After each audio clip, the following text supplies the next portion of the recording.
Assalamualaikum warahmatullahi wabarakatuh. Perkenalkan, kami dari kelompok 6 akan mempresentasikan mengenai agroindustri komoditas pertanian mengenai jagung.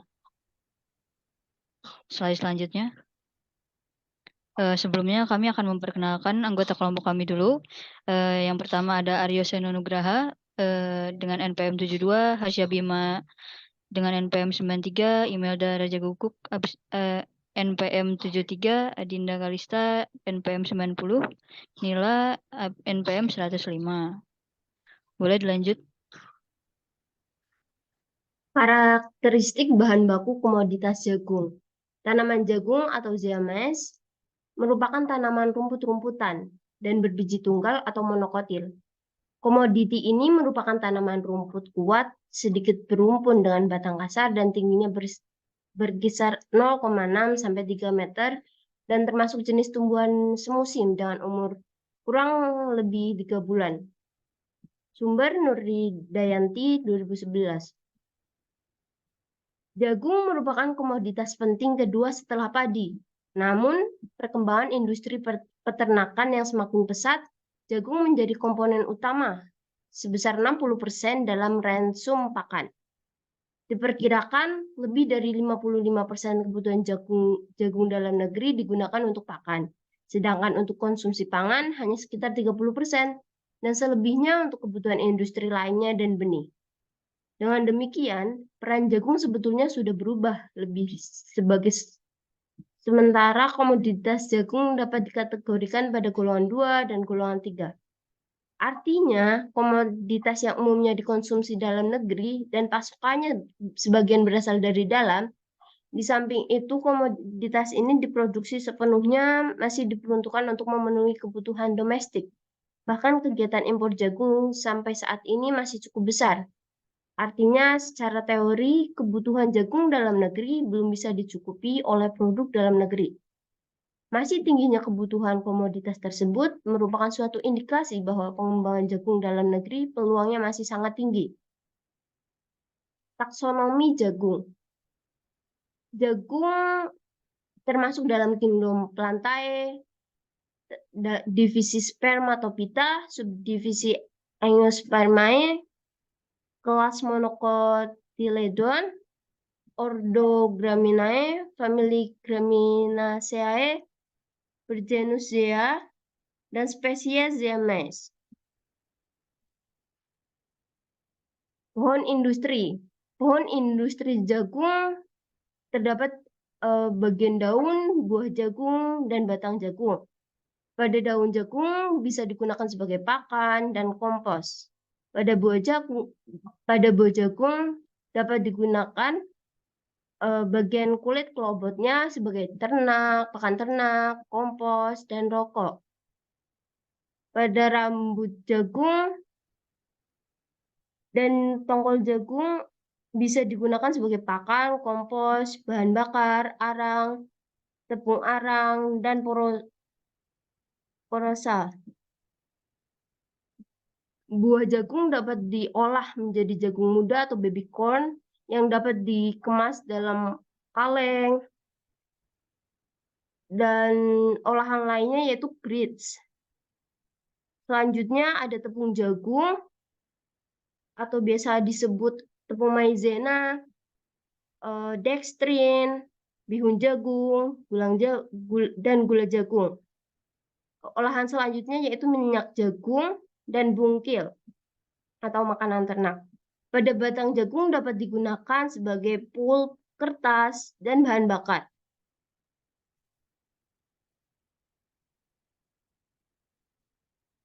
Diagram proses. Selanjutnya ada diagram.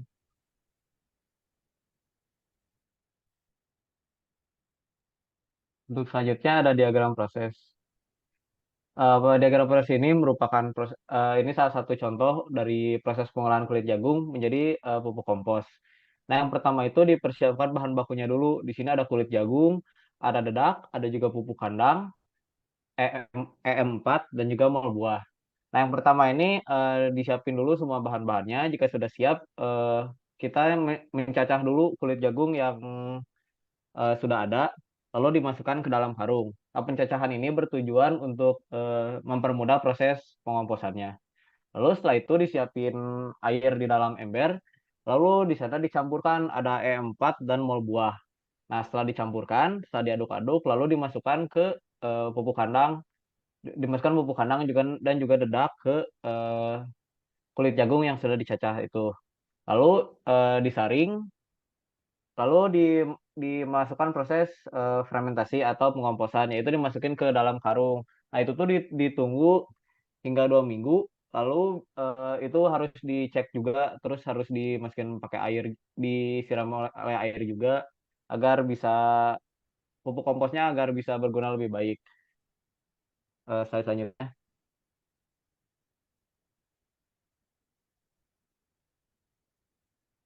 Nah, di sini juga ada salah satu contoh produknya dari pengolahan jagung, yaitu ada peti jagung, ada gula jagung, ada juga minyak jagung, dan juga jagung muda dalam kemasan kaleng. Slide selanjutnya. Lalu ada juga byproduct, yaitu arang jagung bisa arang tongkol jagung bisa membuat menjadi arang. Terus ada juga daun jagung bisa dibuat jadi pupuk kompos. Jadi pupuk kompos itu bisa diubah bisa diubah dari daun ataupun dari tadi bahan yang tadi. Terus ada juga buat peternakan untuk eh, kulit jagung. Slide selanjutnya.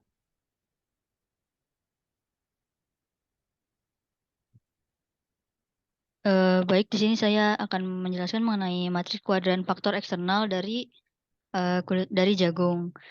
Untuk peluangnya, yang pertama ada potensi ekspor jagung yang besar seiring dengan peningkatan permintaan jagung dari negara-negara tetangga. Yang kedua, peningkatan konsumsi jagung dalam negeri.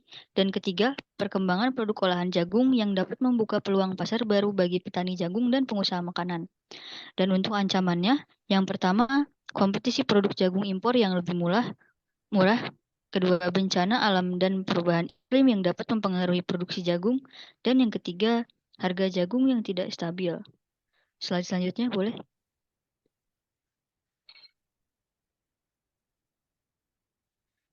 Nah, di sini ada matriks kuadran faktor internal. Untuk kekuatannya, yang pertama, tanaman jagung mempunyai daya adaptasi yang luas dan relatif mudah dibudidayakan. Yang kedua, keanekaragaman jenis jagung yang ada di Indonesia yang dapat ditanam dan dihasilkan yang dapat diolah menjadi berbagai produk. Yang ketiga, jagung dapat ditanam pada lahan kering, lahan sawah, lebak, dan pasang surut dengan berbagai jenis tanah. Untuk kelemahannya, yang pertama, kualitas jagung yang dihasilkan di Indonesia masih belum memenuhi standar internasional, sehingga sulit bersaing dengan jagung impor. Yang kedua, sebagian besar produksi jagung di Indonesia masih mengandalkan curah hujan sebagai sumber air untuk irigasi yang berpengaruh pada hasil panen jagung. Dan yang ketiga, produktivitas jagung di Indonesia masih tergolong rendah dibandingkan dengan negara-negara lain sehingga tidak dapat memenuhi kebutuhan dalam negeri dan ekspor.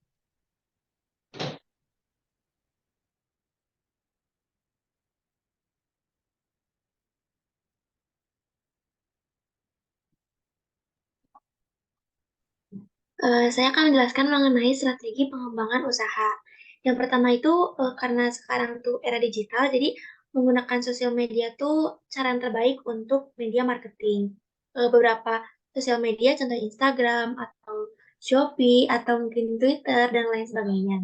Ada juga melakukan riset pasar, jadi agar kita tuh mengetahui di pasar tuh lakunya tuh dan jenisnya seperti apa atau packagingnya seperti apa, jadi kita bisa tahu juga.